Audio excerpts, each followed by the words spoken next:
জলবায়ু ন্যায় বিচার এবং পরিবেশ সুরক্ষায় সক্ষমতা বাড়াতে সাতক্ষীরায় 2 দিনব্যাপী প্রশিক্ষণ কর্মশালা আয়োজন করেছে বাংলাদেশ পরিবেশ আইনবিদ সমিতি বেলা।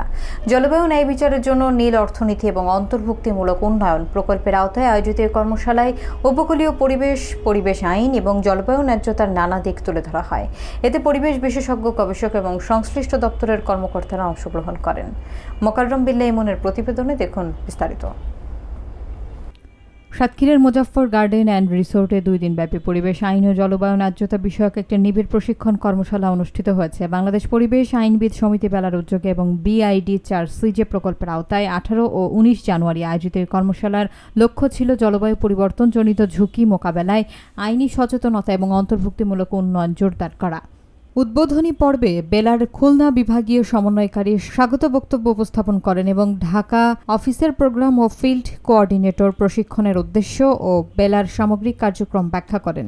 বিভিন্ন সেশনে উপকূলীয় বন সংরক্ষণ, বিশেষ করে সুন্দরবনের ব্যবস্থাপনা কাঠামো ও কৌশল নিয়ে আলোচনা হয়।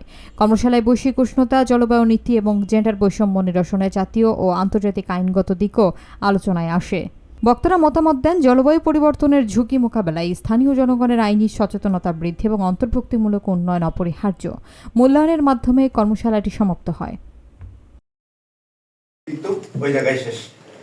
আমার 50 মিনিটে 2টা টপিক শেষ ভাঙার জন্য এবং এই কারণেই বাংলাদেশে 40 লক্ষ ক্রমবিবর্তন, ঠিক আছে, এই পরিবেশ আইনের দেশে দেশে যে সংযুক্ত এবং এটি সময়ের সাথে সাথে পরিবর্তনশীল।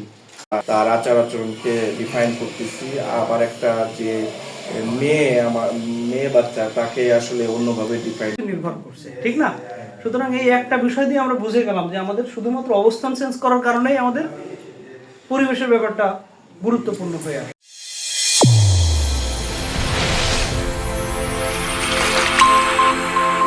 চ্যানেল A1 হৃদয়ের স্পন্দন।